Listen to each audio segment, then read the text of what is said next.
ilmu yang manfaat, insya Allah membawa kita ke surganya Allah Subhanahu wa Ta'ala.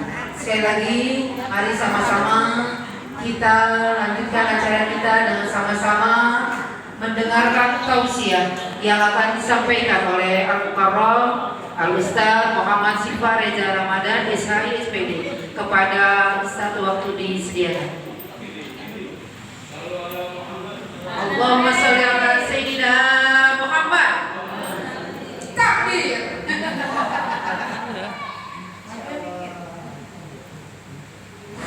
Bismillahirrahmanirrahim. Assalamualaikum warahmatullahi wabarakatuh. Alhamdulillahilladzi hadana subul salam wa afhamana bisyari'atin nabiyil karim.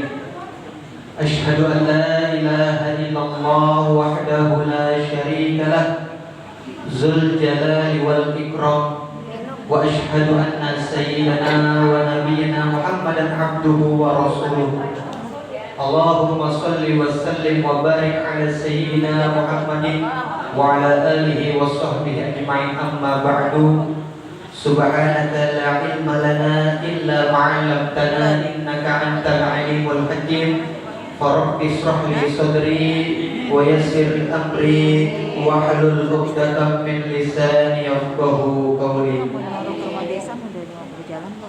Pertama-tama marilah kita panjatkan puja-puji serta rasa syukur kita kehadirat Allah Subhanahu wa Ta'ala yang telah memberikan kepada kita semua nikmat sehat wal afiat, nikmat panjang umur.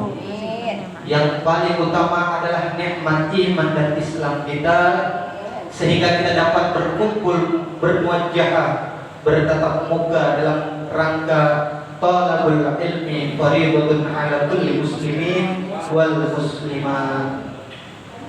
Bahwasannya menuntut ilmu adalah suatu keharusan, adalah suatu kewajiban bagi tiap muslimin laki-laki dan muslimah perempuan. Yang saya hormati Al-Mukarram wal Mukhtaram, para asatizah, para alim, yang insya Allah dengan duduknya kita dengan para alim ini, semoga Allah ridho kepada kita, karena unzur ulama tanzilir rahmah.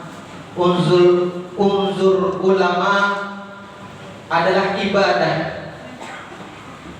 Melihat wajah fi wajhil ulama ibadah, melihat wajahnya saja orang alim, orang yang berilmu, yaitu di hadapan kita Al-Mukarram Ustaz Al-Hajj Fakhrul Razi, Al-Mukarram Al-Ustazah Hajjah Ummi Khalilah, Al-Mukarram Al-Ustazah Hajjah Rati, Al-Mukarram wal Mukhtaram Ustazah Hajjah Masulha 1 dan 2, namanya kembar.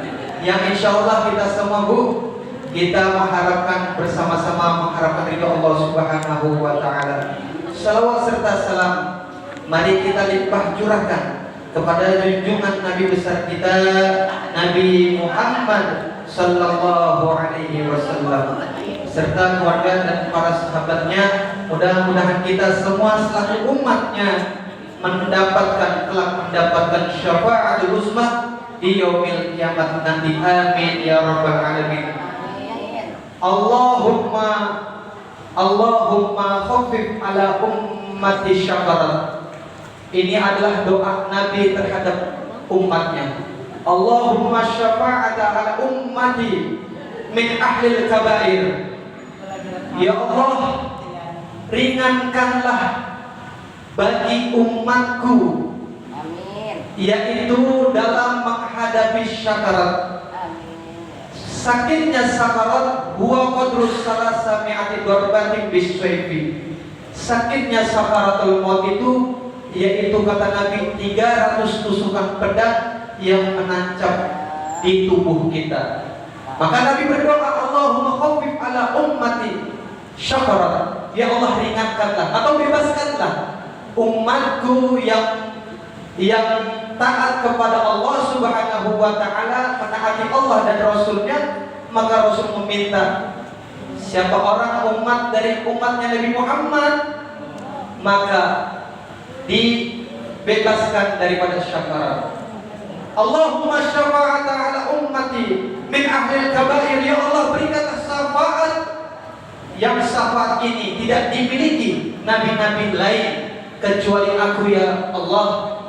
Ini Rasulullah peduli kepada kita Bapak Ibu sekalian.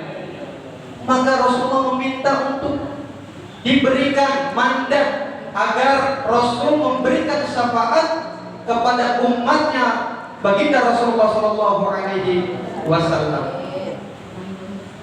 Hadirin Bapak Ibu yang dirahmati Allah Subhanahu Wa Taala. Allah Subhanahu Wa Taala berfirman, wattaqullah yu'allimukumullah wallahu bikulli syai'in alim.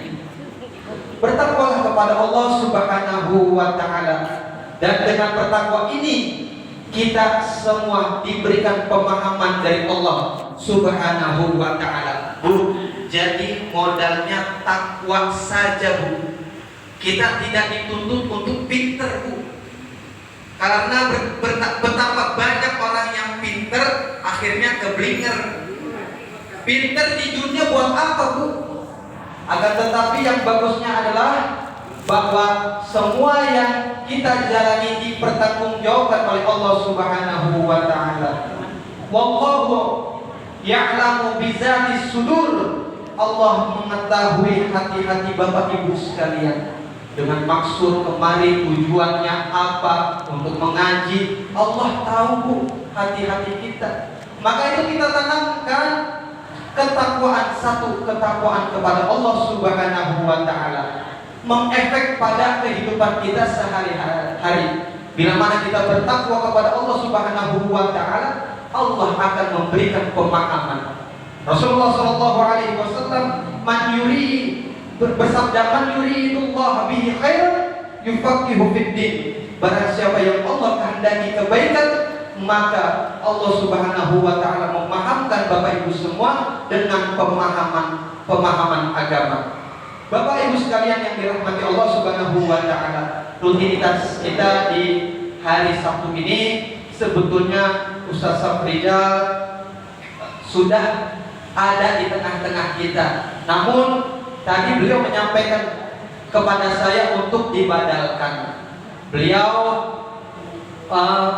menghampiri sahabatnya yang ada di Kampung Melayu.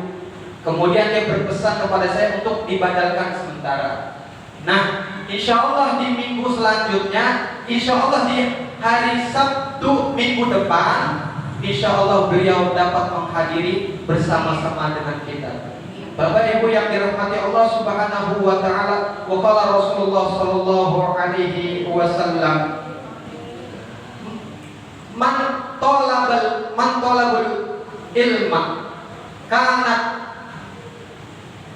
jannati. Barang siapa yang belajar ilmu, yang dimaksud adalah ilmu di sini apa saja, Bu? Ilmu apa saja yang kita tuntut sesungguhnya adalah kanat jannah. Kita akan memperoleh suatu kebahagiaan di dalam surga, kata Allah Subhanahu wa taala. Man kana fi talabil ma'siyati kanat nari fi talabihi. Barang siapa yang mengejar suatu kemaksiatan, maka yang dia dapat adalah nerakanya Allah Subhanahu wa taala. Ada dua yang kita pilih satu di antara dua. Maukah kita mendapatkan surganya Allah Subhanahu wa taala? Dengan apa Bapak Ibu sekalian? Dengan thalabul ilmi. Faridatun ala kulli muslimin wal muslimah. Menuntut ilmu itu hukumnya wajib atas setiap muslimin laki-laki dan muslimah perempuan. Imam Durain mengatakan bahwa innamal mar'u hadisun ba'dahu fakun hadisa hasana liman wa'a. Imam Durain mengatakan bahwa orang yang mati itu meninggalkan cerita kepada orang yang masih hidup. Orang yang mati, nih mudah-mudahan Bapak Ibu sekalian diberikan panjang umur oleh Allah Subhanahu wa taala. Maka itu selagi masih hidup, Bapak Ibu sekalian terus belajar dan belajar ilmu apa saja yang Allah kehendaki sehingga kita mendapatkan surganya Allah Subhanahu wa taala. Imam Durain mengatakan bahwa orang mati itu membawa cerita kepada yang masih hidup, sehingga jadilah kamu cerita yang baik untuk generasi setelahnya. Kita nggak dituntut pintar Bapak Ibu sekalian, akan tetapi Allah menghendaki kita untuk paham agama, belajar ilmu apa saja. Bahkan ditekankan mau itu belajar maulid, man shalla alayya wahidan sallallahu alaiha biha asyran. Barang siapa yang bersalawat kepada Rasulullah sallallahu alaihi wasallam sebanyak 1 kali, maka Allah Subhanahu wa taala bersalawat kepada kita sebanyak 10 kali. Kemudian ya abazar la antakdu tata'allama baban minal ilmi khairun lak. Wahai Abazar, tidak mengapa kamu belajar ilmu meskipun ilmu itu beradanya di ujung apa? Akhiratnya. Ujung bojong. Ujung Cina. Ya, ujung Cina. Atau di bojong ilmu di mana saja, kemudian kita melangkahkan kaki kita berangkat ke sana untuk mencari ilmu. Karena setiap langkah kita dihitung pahala oleh Allah Subhanahu wa taala. Nyendernya saja Bu, itu dapat pahala. Ngantuknya saja Bu, itu dapat pahala. Maka Abazar itu dipesan kepada Nabi berpesan kepadanya, ya Abazar antakdu fatata'allamu baban minal ilmi khairun lak. Tidak mengapa kamu belajar ilmu, bisa jauh 1 bab saja.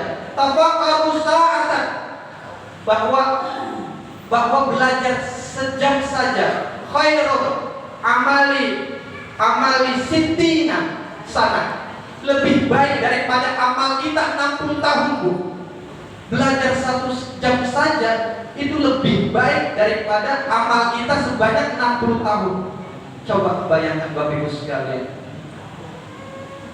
Fata'allama baban minal ilmi khairan lak an tusalliya min alfin rakaat. Bahwa belajar atau hadir di majelis taklim itu walaupun 1 jam saja lebih baik daripada bapak ibu mengerjakan sholat sunnah 1000 rakaat. 1000 menjenguk orang sakit, 1000 pahalanya menjenguk orang sakit kalah Bu dibandingkan dengan ibu datang kemari. Nah, Bapak Ibu sekalian yang dirahmati Allah Subhanahu wa taala, al ilmu khairun minal mal. Apakah ilmu itu lebih baik daripada harta? Sayyidina Ali karamallahu wajhah. Kenapa Sayyidina Ali disebut karamallahu wajhah? Karena dia itu wajahnya tidak pernah menyembah berhala, maka dia dijuluki karamallah. Semoga Allah memuliakan wajahnya. Dia tidak pernah menyembah berhala. Sesuatu dia didatangi oleh 10 orang para pencari ilmu, para asatis. Di zaman sekarang asatis, di zaman dahulu Sayyidina Ali dihampiri 10 orang. 10 orang menanyakan pertanyaan yang sama, Bapak Ibu sekalian. Al-ilmu khairun minal mal. Apakah ilmu itu lebih baik daripada harta? Dari 10 penanya, maka dijawab dari 10 yang nanya dengan pertanyaan yang sama, yaitu satu pertanyaan, maka dijawab oleh Sayyidina Ali sebanyak 10 jawaban yang berbeda. Inilah karena Sayyidina Ali mendapatkan ana madinatul ilmi wa aliyun babuha. Kata Rasulullah, aku adalah kotanya ilmu dan Ali pintunya. Ibu bapak sekalian, bila ingin menemui Rasulullah itu lewat Sayyidina Ali. Zaman dahulu seperti itu, karena dimandatkan oleh Rasulullah, ya Ali anta minni, bahwa engkau dan aku bimanzilah Haruna wa Musa alaihissalam, bahwa kedekatan Ali dengan aku, kata Rasulullah, seperti kedekatannya Bima Haruna wa Musa, seperti Harun dan Nabi Musa. Begitu dekatnya beliau. Sampai-sampai Ali itu ditanya 10 orang pertanyaan sama satu pertanyaan, dan dijawab oleh Sayyidina Ali karamallahu wajhah dengan 10 jawaban berbeda. Bahwa ilmu itu adalah pewaris Nabi. 1. Al-ulama warasatul anbiya, adalah ulama pewaris Nabi. Nah, kita diwariskan bukanlah suatu harta oleh Rasulullah SAW. Suatu ketika Rasulullah di masjid, di halaman masjid itu, kemudian ada sahabat yang bercerita, sahabat yang di luar bercerita bahwa Rasulullah SAW di masjidnya itu sedang lagi bagi-bagi warisan, katanya. Jamaah yang ada di luar menyuruh untuk sahabat-sahabat berkumpul masuk ke dalam masjid, dengan embel-embel bahwa Rasulullah itu mewariskan suatu warisan. Al-ulama warasatul anbiya, malam yuwarithuna, akan tetapi tidak mewariskan dirhaman wala dinaron. Tidak ada warisan di dalam masjid itu, harta, dinar, emas, perak, gak ada. Semua pada masuk berbondong-bondong. Yang diwariskan oleh Rasulullah SAW adalah ilmu. Rasulullah SAW, saya mau bertanya nih, Rasulullah SAW, siapa gurunya Rasulullah SAW? Siapa gurunya Nabi Muhammad SAW? Bu, menang bahaya Bu. Gak apa-apa Bu ya, sambil dengerin Bu ya. Bahwa gurunya Rasulullah SAW malaikat Jibril alaihissalam. Jadi Rasulullah banyak belajar daripada malaikat Jibril. Nah, ada 4 keuntungan orang yang menuntut ilmu. Orang yang menuntut ilmu berbahagialah mereka yang datang mondar-mandir ke masjid, yaitu taklim di masjid. Kemudian bahwa kita tidak dituntut untuk pintar, akan tetapi kita dituntut untuk paham agama. Nah, kelebihan daripada belajar ilmu itu adalah orang yang belajar ilmu kapan saja waktunya, mau itu siang atau pagi atau sore atau malam. Karena ibu mempunyai aktivitas, maka diharuskan belajar ilmu, tidak melewatkan ibadah-ibadah kita kepada Allah dan kepada manusia. Silaturahim merupakan ibadah, dan menuntut ilmu itu lebih baik 1000 kali lipat ibu bersilaturahim. Ibu bersilaturahim ke tetangga, kawan sejawat, kawan kerabat, sanak saudara, itu kalah hebatnya, 1000 kali kalah hebatnya dibandingkan ibu menuntut ilmu 1 jam saja.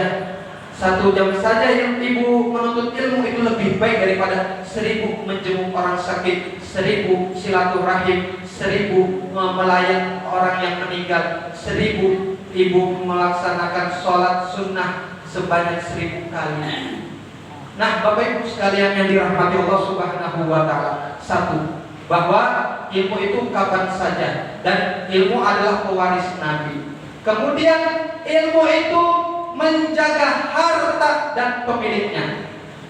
Coba Bu, ibu banyak harta, saking banyaknya harta ibu pasti nyewa security untuk menjagai rumah ibu yang mewah. Namun ibu menuntut ilmu yang menjaga ibu. Bapak Ibu sekalian, bahwa orang yang menuntut ilmu itu menjaga harta dan orangnya. Orang yang berilmu dijaga oleh ilmunya dan hartanya dijaga oleh Allah Subhanahu wa Ta'ala. Suatu ketika di masjid pula, di mana sahabat itu meninggalkan anak, harta, ditinggalkan semuanya, kendaraannya, rumahnya gak dikunci. Itu sampai sebegitunya Bu. Bahkan kehebatan menuntut ilmu itu saling bunuh-bunuhan. Jika ibu tahu pahalanya, jika Bapak Ibu tahu pahala orang yang menuntut ilmu, itu pasti berebutan main bunuh-bunuhan. Ayo siapa yang dapat, main bunuh-bunuhan. Karena saking besarnya pahala menuntut ilmu. Ilmu menjaga harta dan pemiliknya. Orang yang berilmu mempunyai banyak sahabat. Betul Bu? Ya, ini dialami oleh para asatizah kita yang di depan. Berkahnya ilmu luar biasa. Al ilmu bila amal, kasal jawatin bila sama. Ilmu tidak diamalkan seperti pohon yang tidak berbuah. Akan tetapi orang yang berilmu mempunyai banyak sahabat. Didatengin suatu ketika di zaman Imam Abu Hanifah, Abu Hanifah itu seorang raja ngedatengin orang yang berilmu.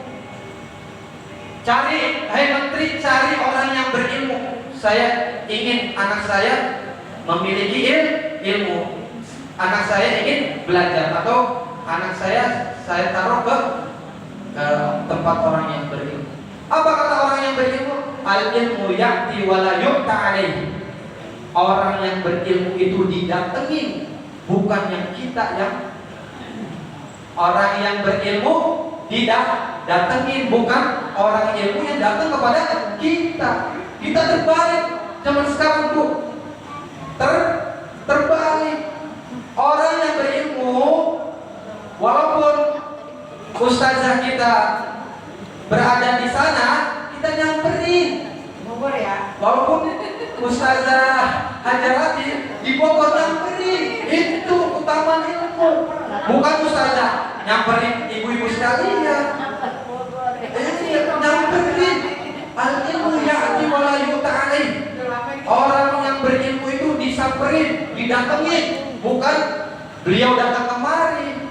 Kalau beliau datang kemari, wadi piro, berapa ongkosnya gitu. Kan perjalanannya jauh Bu, naik kereta terus naik Grab, waktunya dibuang begitu saja, waktunya, ongkosnya. Nah, itu Bapak Ibu sekalian. Kemudian orang yang berilmu, kita menuntut ilmu Bu. Ilmu itu tidak akan dimakan masa. Lain dengan harta kita. Mungkin dulu 500 perak bisa belanja bakso, soto, apapun, masih laku 500 perak. Sekarang semakin berkembangnya masa, 500 perak tukang parkir ogah nerimanya Bu. Betul Bu? Ogah tukang parkir dikasih 500 perak, dilemparin lagi ke kita Bu. Ini saya saya ngalamin gitu. Tukang parkir nggak mau dikasih 500 perak. Dulu 500 perak berharga. Jajan Ustaz Afrika 500 perak. Dia bisa traktir Traktir orang makan soto. Sekarang 500 perak. Permen satu, Bu. Ya. Namun orang yang berilmu itu tidak dimakan masa. Lihat, Bu. Lihat, Bu. Orang yang berilmu itu wajahnya cakep-cakep. Karena Rasulullah SAW pernah bersabda, "Qiraatul Quran akmalul makfiyin, wassalatu akmalul a'jiz, wassaumu akmalul fuqara, watasbihu akmalun nisa, wassadaqatu akmalus azkiya, watafakkaru akmalul du'afa. Ala adulukum ala akmalil afdal." Qala man ya Rasulullah, utlubul ilma fa innahu nurun mu'minina fid dunya wal akhirah. Membaca Quran adalah pekerjaan orang-orang yang kuat ekonominya. Membaca Al-Quran adalah pekerjaan orang-orang yang kuat ekonominya. Maka orang yang punya perusahaan di mana-mana tenang di rumah, ya. Jadi saudagar, jadi bos, gak memikirkan dunia, gak memikirkan dunia yang datang, karena dia mempunyai perusahaan, duitnya ngalir. Nah, kemudian as-sholatu akmalu du'afa. Sholat itu adalah pekerjaan orang-orang yang lemah. Orang-orang yang lemah kita tahu, Bu, dia mengharapkan tidak lain tidak bukan mengharapkan Allah Subhanahu wa taala, menghampiri ke masjid, datang kemari untuk sholat berjamaah yang dia harapkan keridhaannya Allah Subhanahu wa taala. Wasaumu a'malul fuqara. Puasa itu amalan orang-orang yang sulit ekonominya. Kemarin kita puasa di bulan Ramadan. Hakikat daripada puasa di bulan Ramadan yaitu merasakan perut orang-orang yang susah. Kita ikut serta, walaupun duitnya banyak tetap puasa, walaupun hartanya banyak tetap puasa. Nah, hakikat puasa adalah merasakan perut orang-orang yang lemah. Kemudian watasbihu a'malun nisa. Bertasbih, berzikir adalah pekerjaan wanita. Pekerjaan wanita. Suaminya kerja, istri di rumah zikir. Suami kerja, istri di rumah zikir. Sekarang mah sudah modernisasi, Bu. Sekarang emansipasi wanita bahwa laki dan perempuan adalah sama. Boleh, akan tetapi kita harus minta izin kepada suami. Masa iya suami kebangetan gak ngizinin ibu ngaji? Ilok apa? Suami gak ngizinin ibu ngaji. Tuh. Padahal harta suami keberkahan daripada istri. Istri yang zikir di rumah, suami yang dapat duitnya dikumpulin, gak bagi istrinya. Kan sayang, Bu. Terlalu, Bu, ya. Suami di luar mencari nafkah, istri wirid. Ya Allah, hari ini, pagi ini mudah-mudahan suami saya mendapatkan keberkahan-Mu ya Allah. Banyakin rizkinya ya Allah. Biar kata suami tukang ojek, istri pasti doain sama, biar suaminya mendapatkan rizki. Iya, begitu dikasih seikat katanya. Begitu kasih seikat, suaminya lupa akan istrinya. Banyak orang yang suami pelit sama istrinya, duitnya berkah gak, Bu? Gak berkah. Biar kata ngasih sehari 1 juta, jangan dicolongin. Iya, ini suami duitnya banyak, akan tetapi dia pelit akan istri. Itu Allah marah, Bu. Makanya punya suami jangan pelit-pelit. Nah, nanti diamalin, Bu, ya, pulang ke rumah todong suaminya, ayah atau Pak, Minta duit Pak. Bilangin deh. Mau berkah gak duitnya? Mau tambah gak duitnya? Mau banyak gak duitnya? Minta tolong. Minta duit sama suami. Nah, kemudian ini singkat cerita Bu ya, sebelum saya akhiri semua. Terakhir, bahwa orang yang berilmu itu memiliki derajat yang mulia di sisi Allah dan manusia. Banyak gelar orang yang mencari ilmu. Ada gelar profesor, doktor, SPD, banyak tuh. Itu karena dia mencari ilmu. Mencari ilmu banyak duitnya. Maka berkah Bu. Orang yang menuntut ilmu, barang siapa yang menuntut ilmu, Allah jamin rezekinya. Barang siapa yang ingin berkah, Allah jamin rezekinya, yaitu belajar ilmu. Cari guru, walaupun guru adanya di ujung berung, kita samperin guru tersebut. Kita mencari keberkahan Allah Subhanahu wa Ta'ala. Dengan kita menuntut ilmu pasti ada rezekinya, karena Allah yang jamin. Bapak Ibu sekalian yang dirahmati Allah Subhanahu wa Ta'ala. Kemudian ala la tanalul ilma illa bisiddatin, sa'umbika an majmu'iha bi bayanin zaka'in wa hirsin wa istibarin wa bulghatin wa irsadin ustazin wa tuliz zamanin. Ketahuilah bahwa engkau tidak akan mendapatkan ilmu kecuali dengan 6 perkara. Ini hati-hati. Engkau tidak akan mendapatkan ilmu kecuali dengan 6 perkara. Yang pertama zakain, cerdas. Wahirsin, serakah. Wastibarin, sabar. Wabulghatin, biaya. Wahirsa di ustazin, bimbingan guru. Watuli zamani, waktu zaman dan lamanya waktu. Kita gak akan dapat ilmu kecuali dengan 6 perkara atau 5 perkara saja, 1 ditinggalin, gak dapat